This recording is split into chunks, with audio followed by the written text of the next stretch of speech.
As an artist, and I'm sure fellow artists watching this will agree, I am constantly exposed to questions of whether or not my work is, quote, original. Whether it's crediting an artist from whom I gained inspiration, or my mom asking to see something, quote, completely from my own head, I spend a lot of time considering originality and what it means to be creative. This is why, upon thinking about it for a while, and being prompted by a conversation I had with Jamie, I decided to make this video discussing the truth, which is that originality simply does not exist and never has existed. By extension, to be creative does not mean the ability to make something from nothing. Rather, having creativity means to have the skill to take things one sees and experiences and form them into something meaningful and, to some degree, interesting. This video is going to be split into two parts. One, discussing the non-existence of originality, and second, exploring the development of creativity and how we can put it best to use. Before I get started, I want to give a shout out to Jamie for, of course, inspiring me to actually make this video, even though it's been something in my head for a while. And also shout out to any artists watching this who've also been thinking about this lately with the whole new AI art thing and how it raises a lot of questions of what is ethically original and what is truly a creative art process.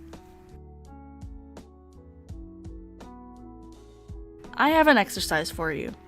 If you're listening to this video while doing something else, take a second to participate in this exercise. Or don't, my point will still stand, it's up to you. Try to think of something completely original, something no one else has thought before. This may be difficult, especially if you're thinking broadly. You can try to think of a combination of words that you believe no one has said in that order before. You may be right that no one has ever put the words colorful crying carrot boat in that particular order before, but it's still not quote-unquote original, seeing that those words already existed, and therefore your idea is not completely original. It could only be original if those words were things that you thought of completely by yourself. In terms of an artist's application, I can try to draw my own character, not fan art, without any reference, in a pose that I did not retrieve from anywhere else. I can take the idea completely from my own head, in theory adhering to the definition of originality. However, almost every component of the art piece will not be original. Firstly, my character is derived from countless other characters I've seen in media and online, whether I realize it or not. For example, I am consciously aware that my OC Mikey was based on the Discord mod character that went viral a year or two ago. This is clear because he looks the same. But his personality is not only stemmed from that idea of a Discord mod, but also from a bunch of other characters I've seen in media that I can't name off the top of my head because there's so many. He's an amalgamation of all these other characters. However, my OC Aaron was based on several already existing characters that, in itself, I cannot name, because it was a subconscious decision. Aaron himself, yes, I had these ideas of what I wanted him to look like, the personality I wanted him to have, and the thing is, that wasn't completely original. When I think about it, I can think, okay, yeah, I wanted him to have those cat headphones, the cat ear headphones that were on, that were really popular and were a meme for a while, and I also wanted him to have a hoodie with a thick neck. I wanted him to have a green and black color scheme. They're all things that stand alone, but I got them from somewhere else, and I can't tell you where, but I know I did. My idea for Aaron mainly stemmed from an aesthetic that I wanted to emulate, which was the neon gamer guy.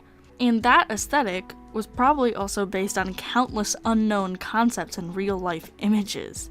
And same goes for the pose, color palette, clothing choices, and even composition of our hypothetical art piece.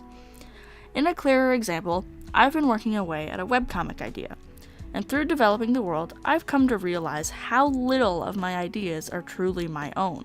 So far, my notes on the world have referenced media such as Lord of the Flies, The Society, Maze Runner, Ghostbusters, Danganronpa, Lord of the Rings, Harry Potter, and The 100. And this is just in the small amount of work I've done so far. and each is in reference to only small details, such as a map, weapon design, and character archetypes. Broader concepts, of course, do show up, like the concepts of Lord of the Flies and The Society and Maze Runner, but they're so broad that you can't apply them to one specific media. And it just goes to show how much we derive from other things when we perform an act of creativity, which I'll get to in a minute. You might argue that this lack of true originality is a result of the internet and society's modern problem with constant media consumption. You could suggest that someone just put their device down and expose themselves to the natural world to stimulate their creativity. However, in that case, are you not still being influenced by the things around you that you did not create? You could be inspired by a cityscape, which you did not create, a McDonald's advertisement, which you did not create, someone walking by you, for an organic example, but you still did not create that person walking by you. Or even something so natural and unaffected by human involvement as a butterfly landing on a flower. In this situation, could you truly say one is exercising true originality? I would argue no, as despite the butterfly and flower not being created by another being and thus being their, quote, intellectual property, this concept is still not derived from your own mind. It belongs to the universe. It is because of this that I argue originality never did exist, even long before the invention of the internet, books, and even the spoken word. Even the wheel, debatably the first invention and thus original idea, would have come to fruition based on ancient humans' experience with greater ease transporting materials. But how would you then quantify the ability to invent the wheel? How do we qualify the invention of the wheel, if not as an original idea? The invention of the wheel, as we have determined, is not original, since there has never been such thing as an original idea. So what is it? By my definition, it is an act of creativity. As I said in the beginning of this video, creativity is a skill to be honed and developed through life, and everyone has it, it just manifests in different ways. Creativity is the ability to take our experiences, visual, emotional, and physical, and combine them into something that is, to some degree or to some person somewhere, it could even just be ourselves, meaningful and interesting. This can be anything from creating an art piece to solving a hard math problem. This is why whenever I hear a young creative mind say, "Oh, you're so creative, I can't draw at all, I'm so boring," I always say, no, you are creative, just not in the same way I am. Just because you can't draw or knit or decorate your room nicely does not in any way mean that you are not creative. You could be creative in the way that you can really easily visualize settings and characters when reading a novel, or creative in the way that you can apply your learned skills to almost any video game, which makes you incredibly skilled at those video games. In my case, video games are something I really struggle with, especially games where combat is not turn-based, because I don't have quick reaction time, and I struggle to think about the right combinations of buttons in order to land an effective attack in such a short time frame. I have also had people compliment me on placement of stickers in my sketchbook, which is another form of creativity surrounding composition of artwork. There's musical creativity, academic creativity, writing creativity, world-building creativity, and so on and so on. Maybe you're really good at analyzing kids' shows. Maybe you're terrible at writing songs. Same here. As you grow, your creative strengths will of course correlate positively with your interests. As I grew up, I was interested in art and exposed myself to more art, so naturally my creativity largely lies in artistic expression. Same with my video essays on movies and shows. I make them on shows I'm interested in, so of course I'm going to be more creative with my interpretation of those shows and movies. But growing up, I did not find great joy in creative writing, so I now possess less creativity in that field, and I'm struggling to come up with a linear story for the webcomic I mentioned earlier.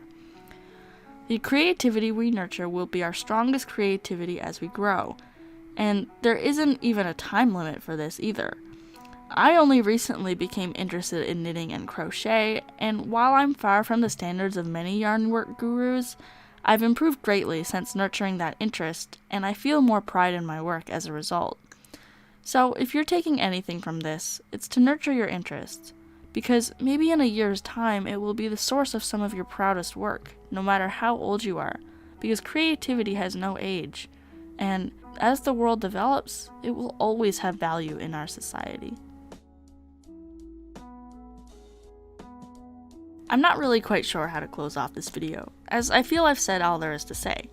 The TLDR is basically just that originality doesn't exist, since everything we create is an amalgamation of everything we've ever experienced since birth, and thus creativity is not a great skill we were born with and is inherent.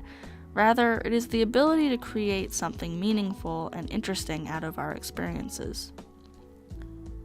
I really hope this video has given you a bit of a new outlook on originality and your creative process, and I especially hope this video has reached some artists who share the same ideas as me.